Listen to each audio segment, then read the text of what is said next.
some quick questions for you. Who is your favorite co-founder?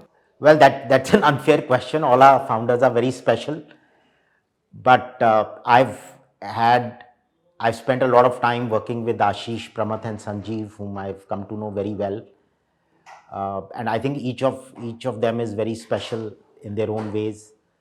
Ashish is a great role model. He strives for perfection and excellence in what he does. He's also my favorite founder to party with. He's a lot of fun. Pramath is always there for you, so he's become also a great friend. He's also somebody we all lean on for wisdom.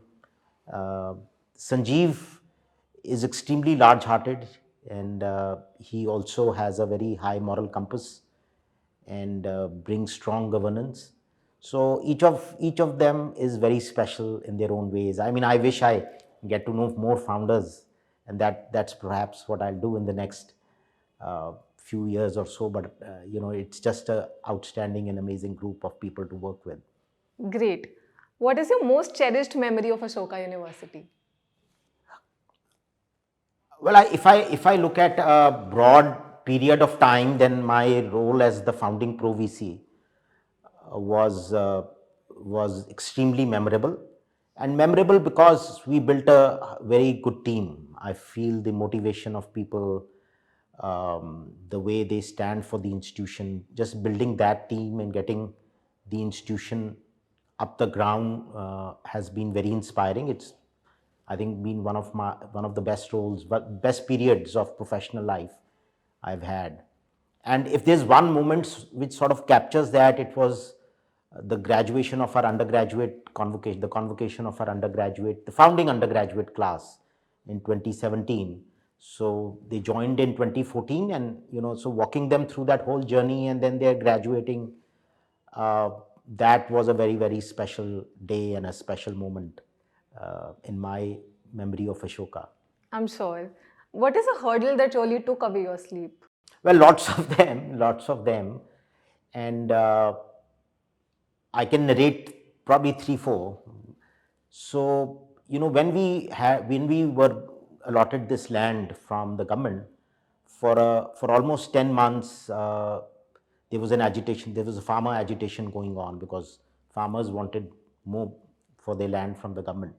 So we had the land, but we actually couldn't construct for a year because of the agitation, and that whole period was pretty tense.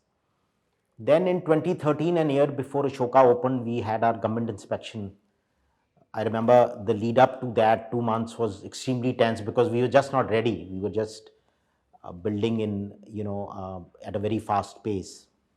Then when the founding class came in third week of August, sometime in 2014, again the lead up to that 2 months was sleepless nights because we were just not ready. I know till the time the class came in, we were not ready. And when I look back, I just sometimes thank God and stars that everything sort of came together, and we managed well. But those were tense times. Then I think after the institution started, there have been some tense moments.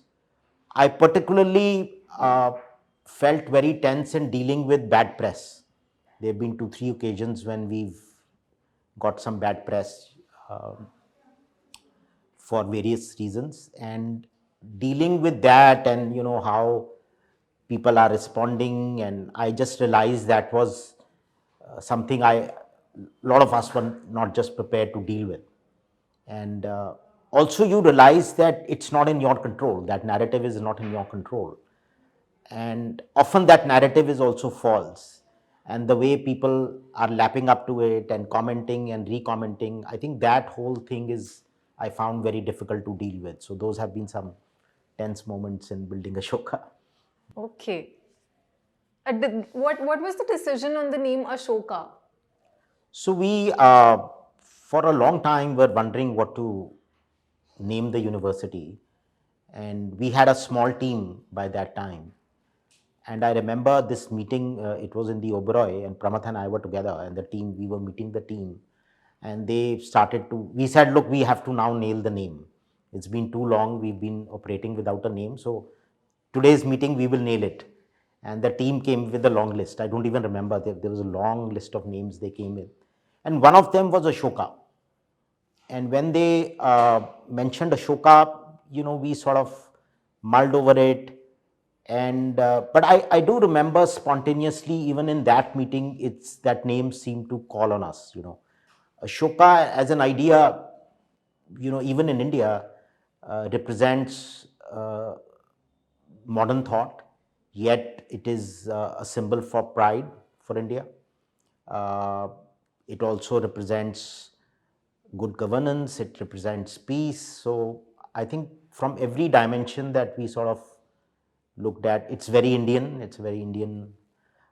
So it appealed to us, and so we kind of decided. And I think when we look back, it was absolutely the right choice. I don't think we could have chosen a better name. Okay, what is the meaning of the logo of the university? So we had again tasked Ray and Keshwan, a PR firm, to design the logo. This was 2012 or 13 or something.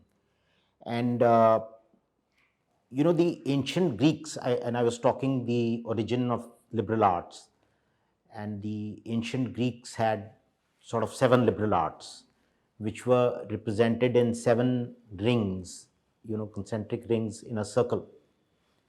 If you see the Ashoka logo today, it has many concentric rings, right? They're not 7 there. In fact, you can't count them, right? Which sort of implies that today the disciplines of knowledge are immense. While Greeks thought they are just 7: geometry, arithmetic, logic, music.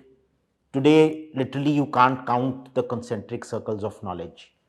So, the Ashoka idea is really inspired from that ancient Greek logo of 7 liberal arts, except that it's interpreted in a modern way. There are many concentric circles representing disciplines of knowledge, and they all sort of come together to impart a broad based holistic education. So, and I remember when they had showed it to us, uh, so they did the research and came up with the logo, and when we saw it, we immediately liked it. And the logo has really become our identity since then. I don't know if you've seen, when you walk into campus, the moment you enter Yes, it's right there. it's right there on the floor, and it's engraved, and it's everywhere.